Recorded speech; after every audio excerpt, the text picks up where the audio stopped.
Buenos días.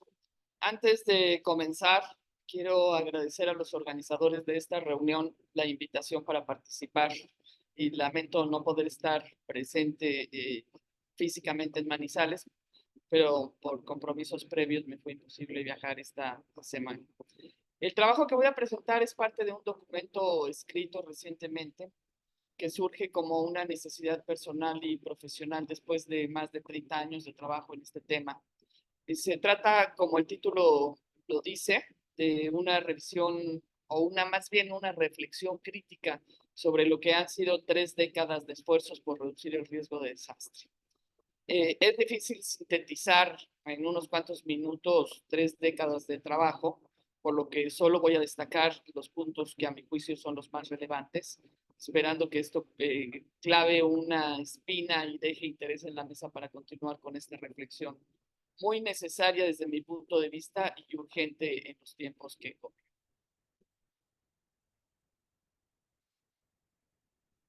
Bueno, frente a la evidencia de que el impacto de los desastres crece cada año, después de más de 3 décadas de esfuerzos sistemáticos por reducir el riesgo, surgen algunas interrogantes que son las que tratamos de responder con este escrito. Primero, ¿por qué frente a una aparente claridad de acuerdo sobre las causas del riesgo y los desastres por parte de gobiernos y la comunidad internacional no se ha podido avanzar en su reducción? Segundo, ¿por qué las acciones para la reducción del riesgo continúan estancadas y no han podido trascender a los preparativos y respuesta frente a emergencia?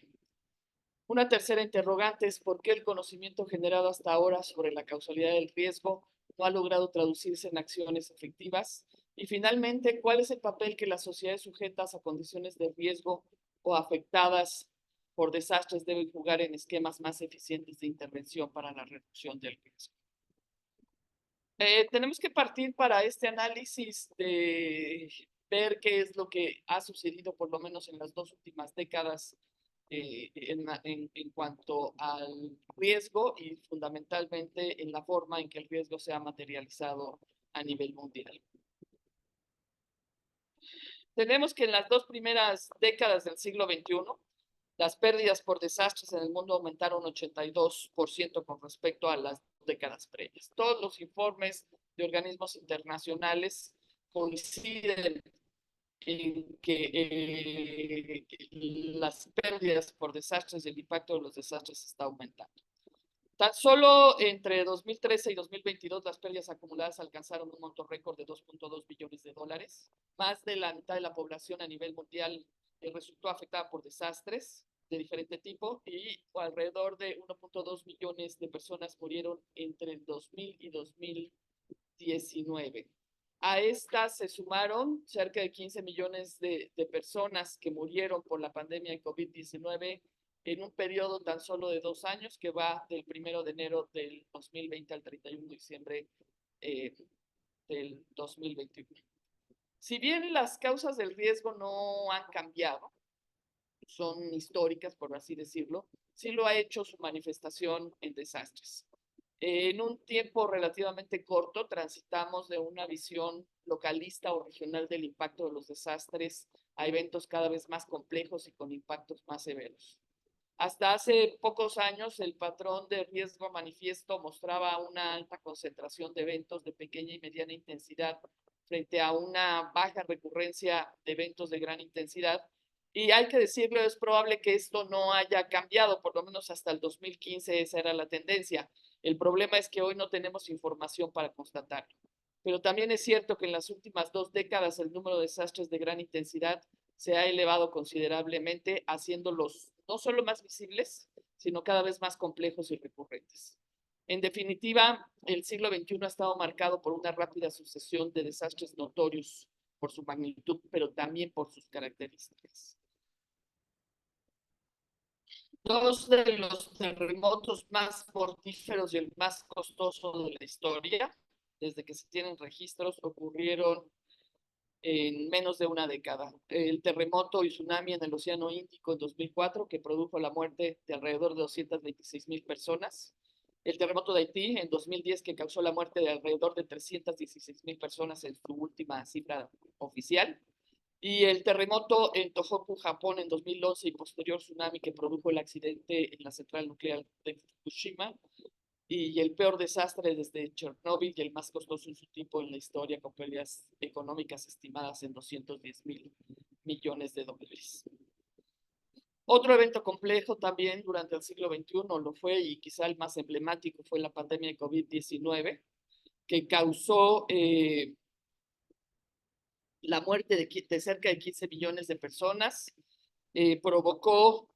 una ola expansiva que afectó a la economía mundial y desencadenó la mayor crisis en más de un siglo, ¿no? Alguno de sus efectos principales fue el hecho de que más de 200 millones de personas se sumaron a las cifras de pobreza. El desempleo en países pobres en promedio se ubicó 70%, en algunos países fue superior, y se amplió significativamente la brecha de la desigualdad a nivel mundial.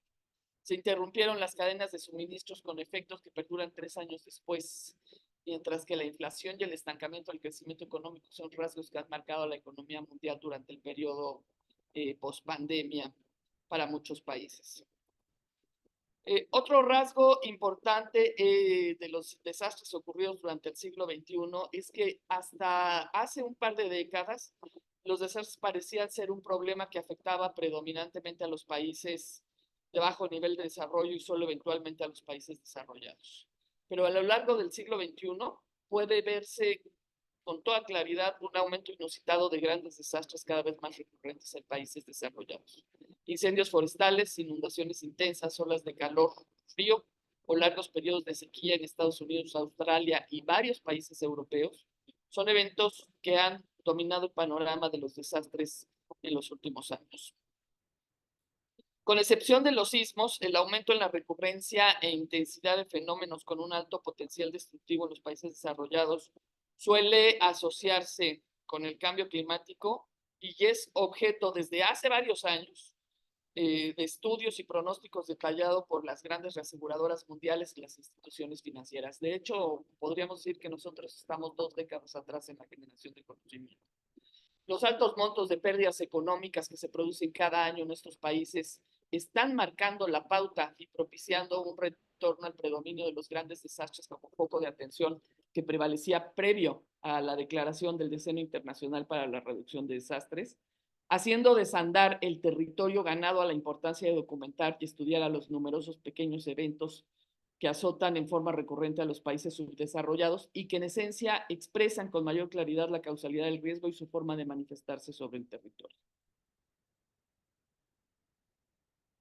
¿Qué ha pasado en materia de conocimiento sobre el riesgo y la llamada gestión del riesgo en estos 30 años? Bueno, como es sabido, a partir de la evidencia de que los desastres aumentaban y el impacto también, y como es sabido, es a raíz de la declaración del Decenio Internacional para la Reducción de los Desastres Naturales, que numerosos profesionales y practicantes enfocaron esfuerzos en investigación y desarrollo de evidencia que mostrara la importancia de atender esta problemática en el mundo y en especial en los países subdesarrollados donde el impacto de los desastres mostraba ser mayor. Una de las organizaciones más influyentes de la época que produjo un importante cúmulo de conocimientos sobre la base de investigación comparativa y que posteriormente se difundiría por todo el mundo fue la Red de Estudios Sociales en Prevención de Desastres en América Latina, formada en 1992 por un grupo de alrededor de 20 profesionales de distintas disciplinas y áreas de conocimiento. Si bien previo a la formación de la red ya existía una importante tradición, incluso diría escuelas de pensamiento en el estudio de los desastres en algunos países anglófonos, principalmente Estados Unidos y el Reino Unido, y estudios importantes de investigadores en América Latina, fue en el marco de los trabajos de esta organización que se produjeron y difundieron algunos de los aportes más relevantes que transformaron la visión en ese entonces dominante de los desastres caracterizados como un fenómeno propiamente físico, por una donde los desastres y en particular el riesgo son producto de los procesos sociales y particularmente de los llamados modelos de desarrollo. Desde su fundación, muchos han sido los conocimientos e ideas aportadas y difundidas por la red, pero aquellos que digamos que marcaron un hito en el cambio de paradigma pueden resumirse de manera gruesa en los siguientes. Primero, el énfasis, en que los desastres no son naturales, sino producto de un componente netamente social expresado en la vulnerabilidad. Segundo, la idea de que el riesgo de desastre es producto de los llamados modelos de desarrollo o de un déficit de desarrollo. Tercero, la necesidad de enfocarse en el riesgo, fase donde se puede intervenir para reducir el impacto o evitar la eventual ocurrencia de desastres, y no en los desastres como eventos consumados. Cuarto, la necesidad de ver a los desastres no solo desde la óptica de los grandes eventos dominados por enormes pérdidas económicas o de vidas humanas, sino también desde la perspectiva de los pequeños, más recurrentes, con efectos acumulados similares a los grandes y que en última instancia dominan el día a día de las sociedades en los países pobres. Quinto, la importancia de centrar la atención en los niveles locales para comprender la forma en que el riesgo se manifiesta sobre el territorio, pero también como el nivel más efectivo para la gestión, considerando que cualquier acción para la reducción del riesgo que se implemente debe expresarse sobre el territorio y ser participativa y apropiada por la población destinataria para garantizar un mínimo de éxito. De igual relevancia fue el desarrollo de herramientas y metodologías como Desinventar, sistema georreferenciado de registro de eventos de todo tipo de magnitud e impacto, y no solo de los grandes eventos como en otras bases de datos ya existentes, que con todas sus limitaciones, hay que decirlo, este ha sido el único sistema de información que permite visualizar la forma en que el riesgo se materializa sobre el territorio y la importancia de los pequeños eventos, sirviendo de contrapeso para los grandes eventos al mostrar que los pequeños y medianos son más recurrentes y generan pérdidas acumuladas muy similares a las de eventos de gran magnitud. Desafortunadamente, hoy en día este instrumento, que en el 2021 pasó a ser administrado por la Oficina de Naciones Unidas para la Reducción del Riesgo, se encuentra prácticamente en desuso y con la mayoría de las bases de datos de países desactualizadas. La mayoría se quedaron en el 2015 y algunas en el 2013, en el mejor de los años. Y son contados con los dedos de la mano los países que mantienen sus bases de datos actualizados. Por lo tanto, pues ya no existe más ese contrapeso que permita hacer visibles a los pequeños eventos y contener la nueva oleada de predominio de los grandes desastres, lo cual representa un significativo retroceso en materia de conocimiento. Por último, digamos, otro de los aportes importantes y quizá uno de los más notorios de la red fue la introducción de la noción de gestión de riesgo, definida como un proceso social complejo cuyo fin último es la reducción o la previsión y control permanente del riesgo de desastre en la sociedad, integrada en pautas de desarrollo humano, económico, ambiental y territorial sostenibles. Esta noción es la que más difusión ha tenido y la que más rápidamente fue adoptada por la comunidad debido quizá al carácter integrador de lo que debían ser las acciones para reducir el riesgo. Sin embargo, como veremos un poco más adelante, es también la que más distorsiones ha mostrado en su aplicación en la práctica. En muchos países y organismos internacionales, el discurso de la red se popularizó rápidamente y estas ideas quedaron plasmadas en la gran cantidad de producción literaria que se generó en especial durante la segunda mitad de los años 90. Y si bien con el tiempo algunas de estas ideas y conocimientos han ido madurando y se han refinado, ampliando y enriquecido, no se han modificado en lo sustancial a lo dicho en los años 90. Eso es un punto importante. Pero otro punto importante es que tampoco han sido sometidas a una revisión crítica sobre su contribución real o eventual incidencia en distorsiones en la práctica. Al margen de la red, un enfoque que surge recientemente es el de riesgo sistémico y que ha sido promocionado en extenso por la Oficina de las Naciones Unidas para la Reducción del Riesgo. Este enfoque es, digamos, se menciona porque como enfoque es de los más articulados, aunque también tiene un carácter mucho más reaccionario. Sorpresivamente, este enfoque rompe con el enfoque sobre el riesgo que es ya ampliamente aceptado por la comunidad internacional y por el que varias décadas la propia Estrategia Internacional para la Reducción de Desastres, que hoy es la UNDR, Oficina de las Naciones Unidas para la Reducción de Desastres, había trabajado para lograr un consenso. Se esfuerza por echar abajo el conocimiento sobre el riesgo y su causalidad, incluso llamando obsoletos a los planteamientos del marco de acción de Hyogo, oponiéndose abiertamente a la importancia de la comprensión histórica de los procesos que han dado lugar a su construcción y enfocándose exclusivamente en aquellos desastres que ponen en riesgo el funcionamiento del sistema económico. De aquí eh, su carácter reaccionario, como mencionaba antes. Este enfoque está lejos de ser un nuevo paradigma, como se autodenomina en el propio Hogar 2019. Es más bien la adaptación de un enfoque existente para asociarlo al tema del riesgo de desastre. Desde los griegos existe una concepción del mundo bajo la idea de sistemas para referirse a la dinámica y evolución de los procesos naturales y sociales, reconociendo relaciones complejas y en conflicto entre los distintos componentes que deben resolverse para que evolucionen. Pero en este enfoque, la idea de lo sistémico no se relaciona con una mejor comprensión sobre cómo funciona el mundo, la sociedad, la economía, y mucho menos se aplica para explicar la relación irracional y depredadora que establece el sistema sobre la naturaleza con fines de rentabilidad del capital, que en este caso dan lugar al riesgo, sino que su idea de lo sistémico se refiere básicamente al efecto que eventuales desastres pueden tener sobre el funcionamiento del sistema. En consecuencia, tal como se expresa o se expone en el GAR 2019, la idea de riesgos sistémicos enfoca la atención única y exclusivamente en los grandes desastres que por su magnitud podrían causar efectos globales sobre la economía, desequilibrios en los mercados bursátiles, interrupción en las cadenas de producción y suministro, etc. Es decir, en los desastres de magnitud global, como la pandemia de COVID-19, los ciberataques, ¿no? En particular, parece que hay una especie de obsesión por los ciberataques, por lo menos en el capítulo donde se expresa este enfoque en el GAR 2019, o las catástrofes pronosticadas por el cambio climático y con un fuerte énfasis en lo que pudiera ocurrir en los países desarrollados. Retornar al predominio de los grandes desastres, dicho sea de paso, significa un gran retroceso que echa al suelo los esfuerzos de más de 30 años por cambiar la perspectiva de los desastres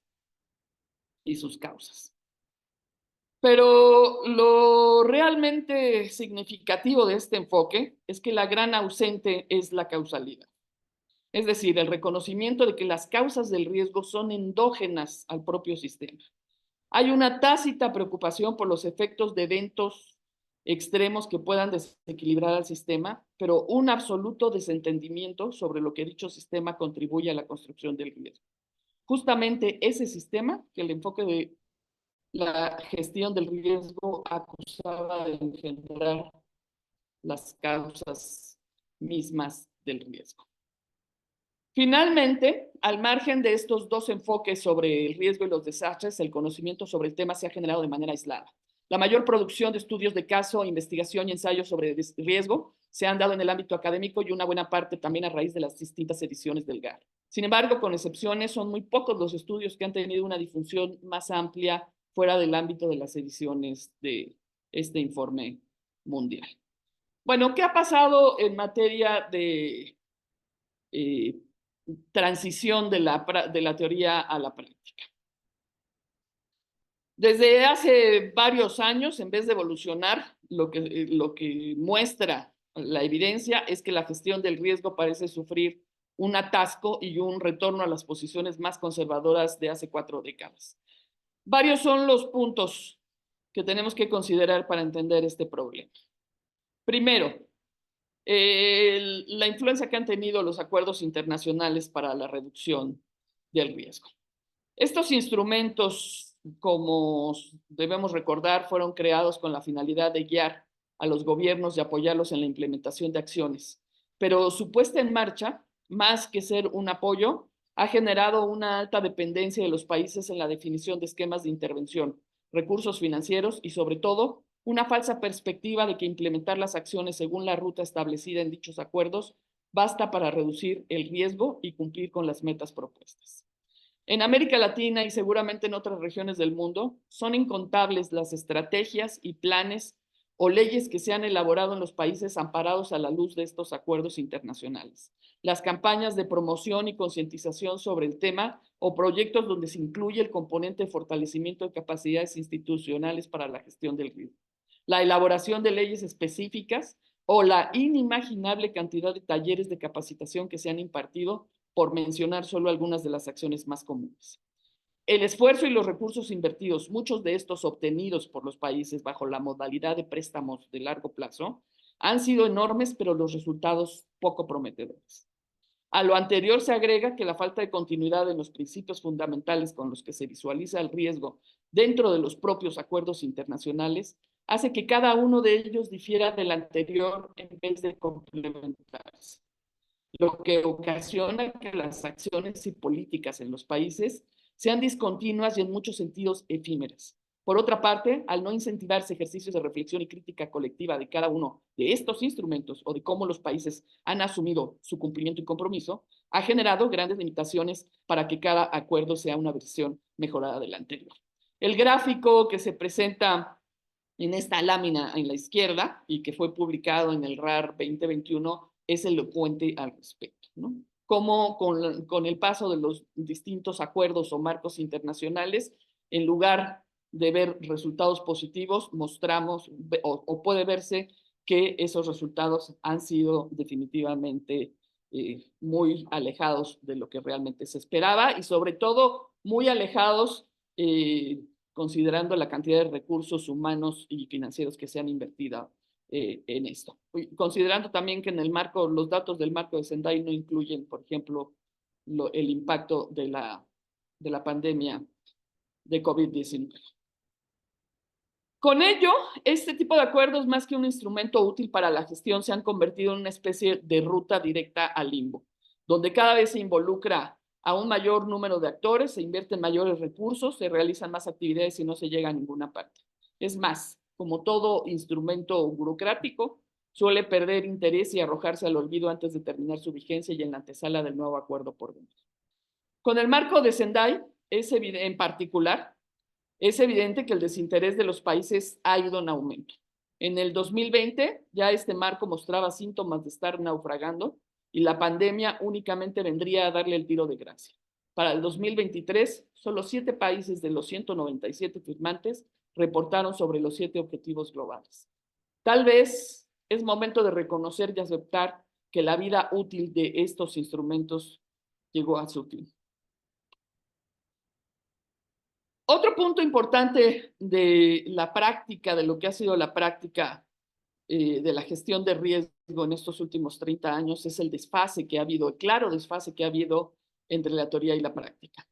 Bajo el enfoque conocido como gestión del riesgo de desastre, en un tiempo relativamente corto pudo construirse y difundirse en forma amplia conocimiento que de manera simple define los componentes del riesgo, su causalidad y la relación estrecha que existe entre estos y los mal llamados modelos de desarrollo. Dicho enfoque fue reforzado por la noción de impulsores o factores subyacentes del riesgo que se establecieron como una de las 5 prioridades del marco de acción de Yogo. Sin embargo, y aunque el contexto estaba claro, la práctica no mostró cambio alguno de dirección y se mantuvo el énfasis en los preparativos y respuesta ante emergencias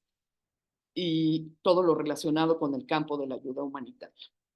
Por otra parte, este sobredimensionamiento de los preparativos y respuesta frente a los desastres tampoco ha logrado traducirse en una mejora sustancial en la atención de emergencias. Muchos sistemas o instituciones de respuesta siguen mostrando bajos niveles de eficiencia en la atención de poblaciones afectadas por desastres, debido a la falta de recursos humanos económicos disponibles o simplemente por la ineficiencia que caracteriza a las burocracias latinoamericanas. En lo que a marco teórico se refiere, la falta de avances prácticos en el sentido de la reducción del riesgo y este constante volver al mismo sitio ha provocado cierto cansancio entre muchos de los pensadores de la gestión del riesgo y una especie de estancamiento en las ideas. Los pocos aportes que han surgido posterior a la asimilación de la noción de gestión de riesgo de los años 90 del siglo pasado, sin incluir el enfoque de riesgo sistémico, provienen ya no de la academia, sino de las oficinas de organismos internacionales como el Banco Mundial y las distintas agencias de Naciones Unidas. Es un hecho que el conocimiento parece ya no estarse produciendo en las universidades, sino en las oficinas burocráticas de los organismos internacionales. Términos sueltos como adaptación, resiliencia y gobernanza han sido la bandera de batalla de estos organismos cuyos esfuerzos por popularizarlos han sido notables y desafortunadamente con bastante éxito. estudiantes de grado y posgrado, académicos y miembros de ONGs, consultores, funcionarios de gobierno y todo tipo de actores relacionados con el tema, se esfuerzan por incluir estos términos en su discurso para estar a tono, pero sin una asimilación crítica sobre el significado o la carga ideológica que estos mal llamados conceptos conllevan. En especial, el uso y la adopción de términos aislados como resiliencia y gobernanza han distorsionado en forma importante el conocimiento sobre la causalidad del riesgo y la práctica para su reducción. En el primer caso, al sustituir paulatinamente el concepto de vulnerabilidad, fundamental para entender el origen del riesgo. En el segundo caso, al aislar a la reducción del riesgo como un asunto exclusivamente de política pública y no como un asunto de Estado. De aquí la tendencia a querer convertir a la llamada gestión del riesgo en un sector más de la administración pública general, con los nada buenos resultados que ya conocemos y sobre lo que se abundará un poco más adelante. En el término práctico, una de las deformaciones que ha sido clave en el poco avance y ha imposibilitado romper el círculo vicioso de la práctica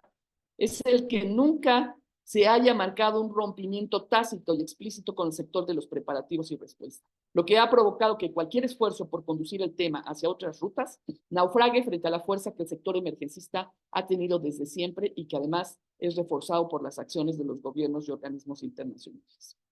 Y en un ámbito más académico, el enfoque de la gestión del riesgo también ha encontrado bastantes obstáculos para el avance del conocimiento.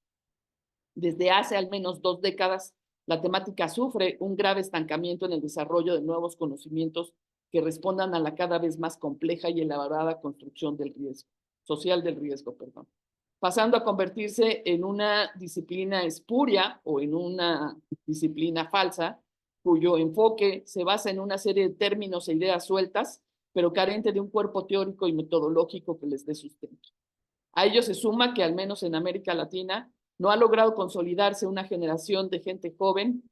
que produzca nuevas ideas o refresque las ya existentes. Si bien hay iniciativas de organización de redes de intercambio de experiencias e investigación entre las nuevas generaciones, aún se ve lejos la cosecha de esas nuevas ideas o propuestas de cambios sustantivos en la práctica. La crisis del pensamiento social que vive la sociedad moderna desde hace varias décadas alcanzó también a la gestión del riesgo de desastres. Una deformación más en la práctica y de la propia concepción del riesgo, como se mencionó antes, ha sido la tendencia a convertir la gestión para la reducción del riesgo de desastres en un sector más de la administración pública en los países. El riesgo como un fenómeno social complejo es producto del sistema de reproducción del capital, siendo equivalente a otras deformaciones o derivados del mismo sistema como la pobreza, la desigualdad o la depredación del medio ambiente. Algo a lo que los economistas neoclásicos, basados en la teoría del bienestar, por cierto, muy de moda, llaman elegantemente externalidades del modelo de acumulación causadas por la producción o el consumo. Es decir, una especie de mal necesario para satisfacer las necesidades de reproducción del capital.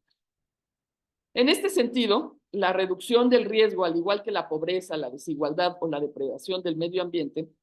no puede ser vista como un sector más de la administración pública, al mismo nivel que las obras o los servicios públicos, la educación, la salud, etc.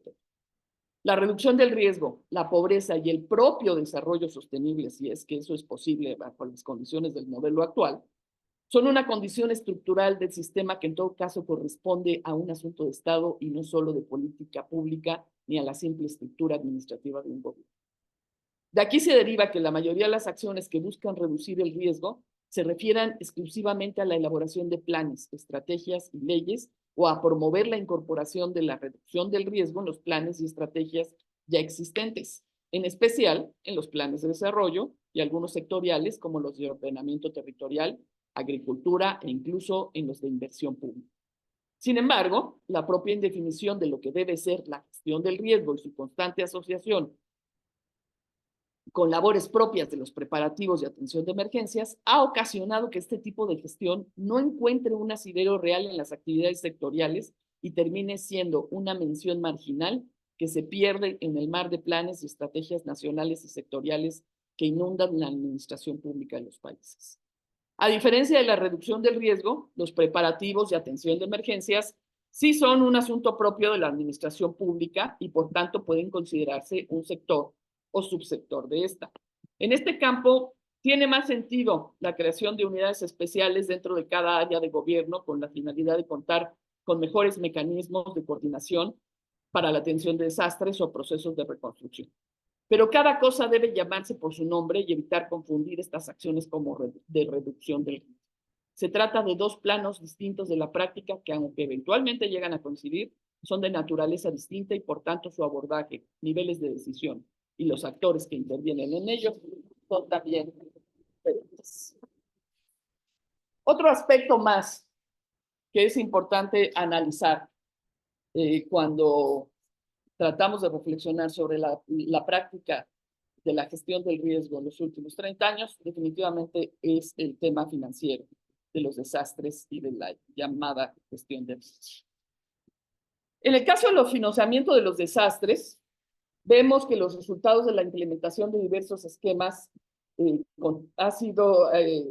diversos esquemas de financiamiento a lo largo de más de 20 años muestran que también en este campo se ha seguido una ruta por completo insostenible. Los países han invertido muchos millones de dólares en seguros o bonos catastróficos y la gran parte de la atención de emergencias, las pérdidas por desastres y los procesos de reconstrucción continúan siendo financiados a costa de un mayor endeudamiento externo. Ante el impacto severo de desastres de gran magnitud ocurridos durante la década de los 80 y los impactos que dejaron sobre las finanzas de países como Colombia y México, se inicia la promoción de diversos instrumentos para financiamiento de los gastos generados por la atención de emergencia y procesos de reconstrucción en casos de desastre. Todos ellos promovidos y respaldados por el Fondo Monetario Internacional y el Banco Mundial. No voy a entrar en detalles sobre este punto, ya que en sí mismo requeriría una conferencia aparte. Solamente voy a mencionar aquí algunos de los principales rasgos que han tenido los principales instrumentos financieros que se han utilizado. Primero, fondos de reservas presupuestales, donde los más emblemáticos han sido el Fondo de Calamidades en Colombia y el Fonden en México, que por cierto desapareció recientemente. Y aunque durante los años 90 se hicieron importantes esfuerzos por extender esta práctica de previsión financiera a otros países, la iniciativa no logró consolidarse hacia otros países por la dificultad de varios de ellos de garantizar reservas presupuestales permanentes para la atención de desastres frente a otras necesidades de financiamiento. Un segundo instrumento han sido los seguros catastróficos, principalmente para edificios públicos, infraestructura, daños en la agricultura u otro tipo de bienes que son los más difundidos, aun cuando prevalecen grandes diferencias entre los países. En particular, sobre este instrumento financiero, en la zona del Caribe, el aseguramiento de bienes ha alcanzado un gran desarrollo. En gran medida, el alto porcentaje de pérdidas aseguradas en algunas islas del Caribe, que llega hasta el 40% según datos del Banco Mundial, se debe a la creación en 2007 del Fondo de Seguro contra Riesgos de Catástrofe para el Caribe, como una iniciativa de adaptación frente al cambio climático que en la actualidad proporciona cobertura a 22 países. Y aunque esta iniciativa ha tenido éxito, el propio Banco Mundial reconoce las dificultades para la sostenibilidad de los fondos debido a que la asignación de recursos del presupuesto para el pago de las primas no se ha logrado introducir como una partida permanente en varios países. Ya en diversas ocasiones ha sido necesario el otorgamiento de préstamos adicionales para la compra del seguro o para cubrir las primas. Un instrumento más polémico de transferencia de riesgo ha sido la emisión de bonos catastróficos. Este instrumento incentiva a los países a emitir bonos como mecanismo para acceder al mercado internacional de capital en caso de un desastre. Este producto financiero similar a un seguro surgió en Estados Unidos en la década de los 90 tras el impacto del huracán Andrew en 1992 que produjo cuantiosos daños llevando a la bancarrota a 11 aseguradoras. México fue pionero en el uso de este instrumento financiero al emitir el primer bono catastrófico gubernamental en el mundo en 2006, iniciativa por la que en su momento fue reconocido a nivel internacional como ejemplo y modelo de previsión financiera contra catástrofes. Pero la experiencia de México con el uso de este instrumento ha sido más bien desastrosa. Con 4 bonos emitidos a lo largo de 12 años, el saldo para el país es negativo. Las pérdidas económicas producidas por los principales desastres ocurridos en este lapso superan 13.3 veces el valor respaldado por los 4 bonos. Y además, el país debió desembolsar alrededor de 277 millones de dólares en primas y cuotas para recibir únicamente 200 millones cuando fue posible su activación. Con todo, tras los desastrosos resultados de los bonos de catástrofe y las recomendaciones de expertos en el sentido de no usar más este instrumento financiero, en febrero de 2018, México, Perú, Chile y Colombia lanzaron conjuntamente un bono catastrófico. La activación de este fondo fue inaugurada por Perú a raíz del sismo ocurrido en el Alto Amazonas en 2019 con una magnitud de 8 grados. Y después de la evaluación del Servicio Geológico de los Estados Unidos, quien fue designado por el Banco Mundial como agente modelador, se decidió pagar solamente la tercera parte del monto asegurado, equivalente a 60 millones de dólares, sin que los argumentos que justifiquen esta decisión sean del todo claros. Tal parece que los bonos de catástrofe nacieron para apuntalar al sector financiero al tiempo que se garantizan altas tasas de rendimiento para los inversionistas, y no para mejorar la disponibilidad de recursos de los países al hacer frente a las pérdidas por desastres. Otro instrumento más ha sido los créditos para activarse en casos de desastre, tal como el programa de opción de reducción diferida de catástrofes que está vigente en la actualidad y que también es implementado por el Banco Mundial. Colombia, El Salvador, Guatemala y más recientemente Costa Rica han hecho uso de estos fondos para atender diversas emergencias, incluido el terremoto de Costa Rica en enero del 2009 y las inundaciones en El Salvador del 2011. De hecho, en marzo del 2013, Costa Rica recibió su segundo préstamo bajo esta modalidad por un monto de 160 millones de dólares para reforzar la capacidad del gobierno en gestionar el riesgo resultante de amenazas naturales relacionadas con pandemias, incluidos los efectos adversos del cambio climático y los brotes de enfermedades, según el propio Banco Mundial. La gestión,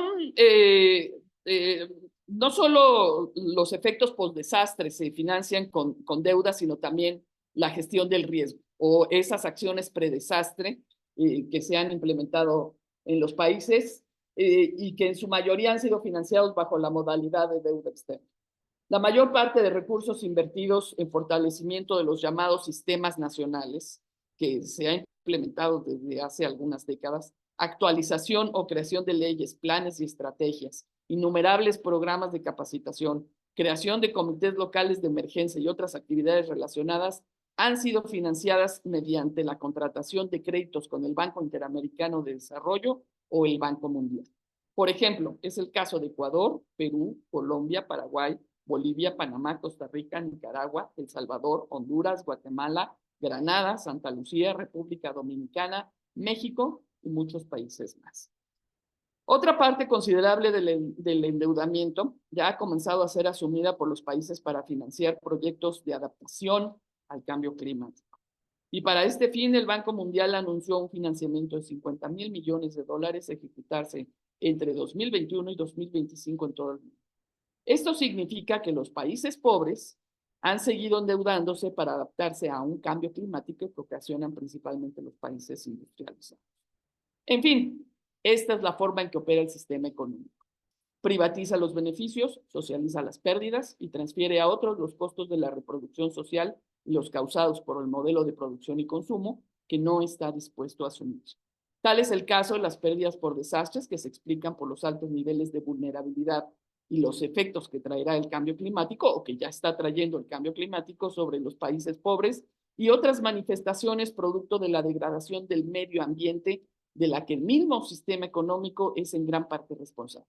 Debido a ello, los países subdesarrollados de América Latina y el Caribe y otras regiones del mundo se han convertido en clientela cautiva de las grandes aseguradoras del sistema financiero internacional. Bueno,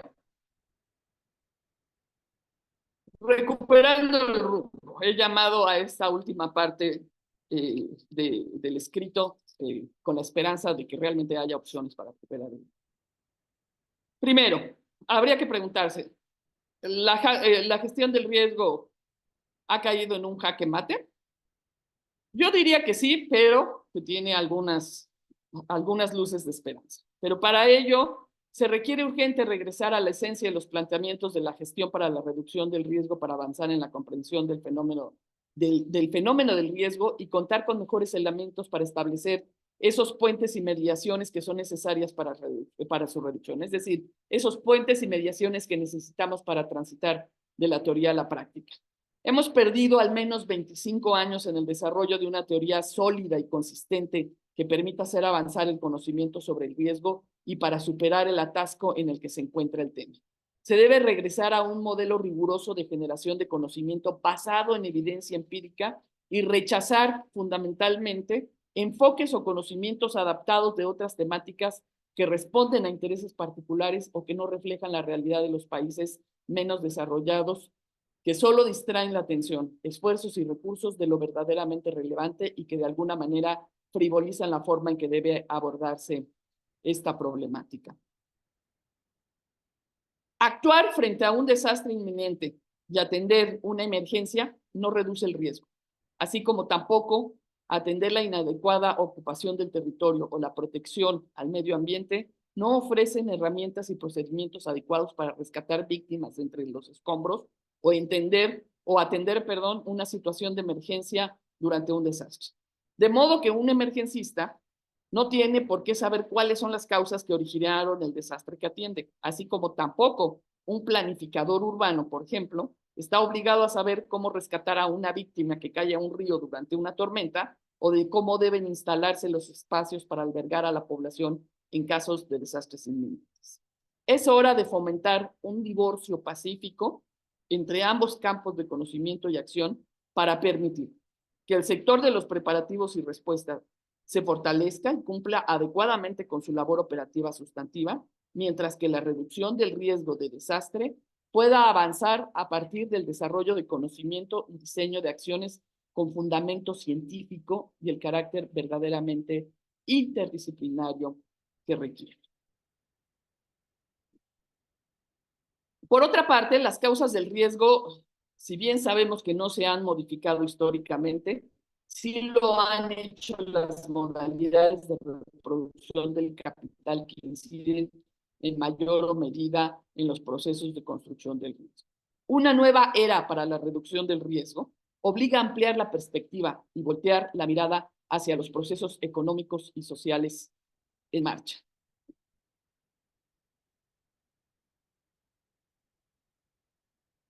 Desde hace varias décadas nos encontramos en una fase de reproducción del capital que se ha esmerado en desmantelar la visión de los estados-nación, acabar con la resistencia social mediante el aniquilamiento de los sindicatos democráticos y organizaciones civiles combativas y en adormecer la conciencia social. En paralelo, ha ocurrido la privatización de bienes que antes eran un bien común, como el suelo urbano, que hoy es usado para el beneficio de desarrolladores inmobiliarios, y la monopolización de grandes extensiones de tierra que se viene consumando desde hace décadas por parte de empresas privadas nacionales y transnacionales para actividades extractivas altamente depredadores como la agricultura industrial y la minería, siendo las actividades del modelo de desarrollo vigente que más efectos negativos están ocasionando en términos sociales y ambientales y en consecuencia sobre los procesos de construcción del riesgo. Por ejemplo, la minería está produciendo una destrucción masiva en amplias zonas con alto valor ambiental, el desplazamiento de comunidades, el despojo de tierras y el agotamiento de fuentes de agua en regiones que ya padecían estrés hídrico. Esta sobreexplotación de fuentes de agua se está traduciendo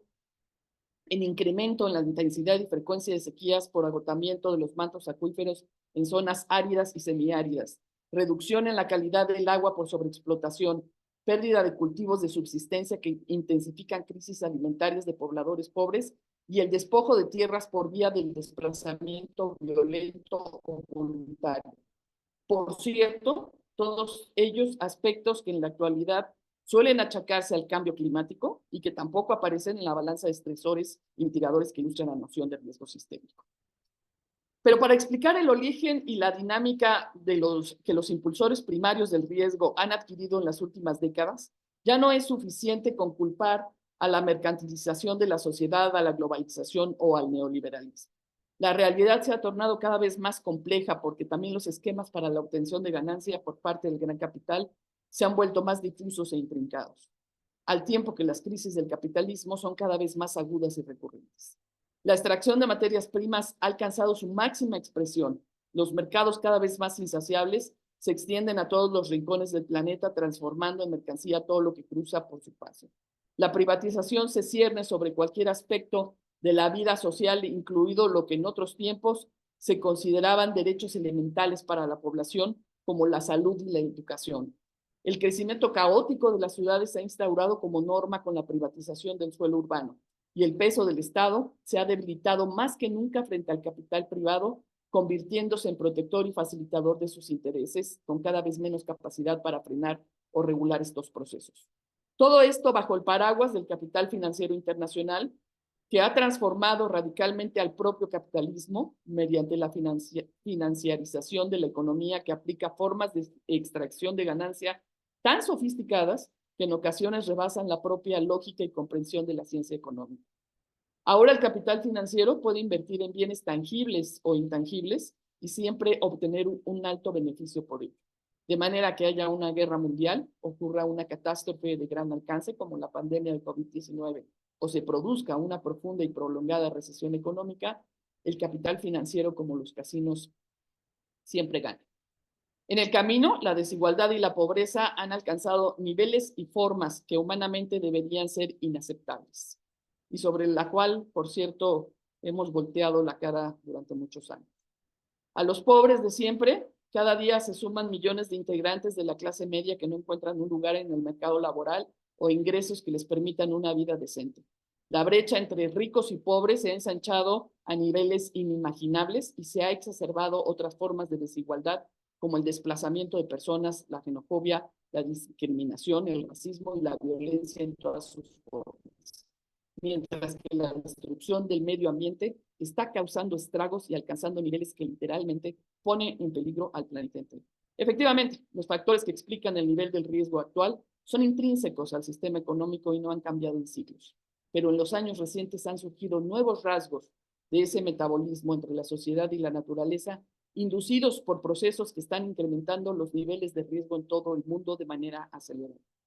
Profundizar en estos y otros factores que están contribuyendo a la agudización de viejas amenazas, a la aparición de nuevas amenazas y a un crecimiento inusitado de la vulnerabilidad, debería ser objeto de atención de una verdadera y auténtica gestión para la reducción del riesgo. Endulzar los severos efectos colaterales que esta forma de reproducción del capital está teniendo sobre el medio físico, los recursos naturales y la sociedad con términos como resiliencia, adaptación o enfoques ultra rebuscados para encubrir la verdadera causalidad, es condenar a la sociedad a un estado de indefensión, pasividad y resignación frente a lo inevitable. Abordar los impulsores primarios y derivados que están jugando a favor de la construcción del riesgo pasa por dos aspectos protagónicos que no deben perderse de vista. Uno, la corrupción y la debilidad del Estado, y dos, el desgarramiento del tejido social. El primero es un problema añejo que, aunque en niveles diferentes, permea a todos los países en todos los niveles de gobierno. Y como en muchos aspectos de la vida pública, es la impunidad inducida por la falta de mecanismos para sancionar este tipo de actos por parte de servidores públicos lo que la propicia. Para el caso del riesgo, la inexistencia o mala calidad de leyes que regulen los procesos que pueden dar lugar a la construcción del riesgo es un impulsor derivado, pero la prevalencia de corrupción que incentiva el incumplimiento de las leyes y la impunidad que no sanciona a quienes la violan es el impulsor primario. El segundo aspecto, el desmantelamiento de la resistencia social mediante el aniquilamiento de organizaciones de base, fueran sindicatos democráticos u otro tipo de organizaciones sociales, sí es un rasgo característico y exclusivo del modelo neoliberal, ya que sin ella no podría desarrollarse. Pero también es piedra angular de la construcción del riesgo. Gustavo Wilches afirma en su ya famoso capítulo sobre la vulnerabilidad global que una de las caras de la vulnerabilidad es justamente la incapacidad de las comunidades para volverse problema. Es decir, para que los problemas que la afectan vayan más allá de ser un conflicto local y trasciendan en situaciones que exijan la atención de los niveles más altos de decisión. Esto se refiere básicamente a la capacidad de organización y movilización de comunidades o grupos sociales para exigir la solución de problemas o, como es el caso de las nuevas dinámicas de construcción del riesgo, la protección de sus recursos naturales, sus territorios y el derecho a tener una vida digna y segura. Todos ellos atributos de una sociedad civilizada que el neoliberalismo ha ido mermando sistemáticamente. Por suerte, no todo el espíritu de acción social frente a la reacción del capital y la complacencia de los organismos internacionales ha podido aniquilarse. Y aún en este contexto desfavorable, encontramos ejemplos de movilizaciones sociales en algunos países que han logrado avances pequeños comparados con la magnitud del problema, pero significativos. En 2010, Costa Rica se convierte en el primer país de América Latina libre de minería a cielo abierto, producto de la movilización de la población que logró que la Sala Constitucional prohibiera un proyecto minero en curso. El Salvador fue más allá cuando el Congreso aprobó en 2017 una ley que prohíbe la minería metálica en su totalidad por considerarla una actividad con impactos negativos en el medio ambiente y la salud de las personas. La ley convierte a El Salvador en el primer país del mundo en prohibir esta actividad extractiva por motivos ambientales e incluye las actividades de exploración, extracción, explotación y procesamiento, ya sea a cielo abierto o subterráneo. También prohíbe el uso de químicos tóxicos como el cianuro, mercurio y otros en cualquier tipo de procesos. El programa El Urbanizador Social en Porto Alegre, Brasil, que desde el 2003 busca evitar los problemas de la planificación ex post, la ocupación del suelo urbano y convertirlo en un instrumento de ocupación ordenada por familias pobres mediante una asociación pública-privada en el que la participación de la población es central y el ejercicio de un presupuesto participativo. Su intención es evitar la proliferación de los asentamientos irregulares y el alto costo de urbanizarlos. Este programa es el resultado de intensas negociaciones entre sindicatos de la industria de la construcción, pequeños parceladores, cooperativas de vivienda, agentes financieros y la municipalidad. Y sin duda, podría ser un instrumento clave en la reducción de buena parte del riesgo urbano en el futuro. En el 2004, las movilizaciones sociales en Uruguay obligaron la realización de un plebiscito para hacer una enmienda constitucional donde se reconociera el acceso de agua como un derecho humano fundamental y obliga a que el servicio de suministro de agua para consumo humano sea prestado exclusiva y directamente por personas jurídicas del Estado y no por empresas privadas. Este gran triunfo de la sociedad convirtió a Uruguay en el único país en el mundo que reconoce el derecho al agua y el suministro únicamente mediante empresas públicas, garantizando con ello que el agua no se convierta en una mercancía propiedad de particulares ni se lucre con ella. Más recientemente, las masivas protestas que se suscitaron en Panamá entre octubre y noviembre de 2023 lograron la cancelación de un contrato por 20 años prorrogables a favor de la canadiense First Quantum Minerals, la sexta empresa minera más grande del mundo en extracción de cobre y la más grande de Mesoamérica, para la explotación de una zona con alto valor ambiental y que había sido aprobado en forma de la Ley 406 por la Asamblea Nacional pese a la oposición social previa. Las numerosas protestas consiguieron no solo la cancelación del contrato, sino que el mismo fuera declarado por el Parlamento panameño inconstitucional. Estos y otros logros que seguramente existen en todos los países, producto de la organización, movilización y resistencia social frente a los efectos colaterales del desarrollo impuesto por el gran capital, son ejemplos de acciones directas con incidencia en la reducción del riesgo. Sin que se denominen acciones de gestión del riesgo, van directo a la raíz del problema y atienden a los diversos impulsores del riesgo. De aquí la necesidad urgente de reconstruir el tejido social, ya que de otra manera la temática del riesgo de desastres continuará empantanada en la verborrea teórica, en los fútiles acuerdos internacionales y en la frivolidad de las reuniones que los acompañan. Parafraseando al famoso activista Chico Méndez, quien decía que la ecología sin lucha social es solo jardinería, podemos afirmar que la gestión para la reducción del riesgo sin resistencia social es solo atención de desastres. Muchas gracias.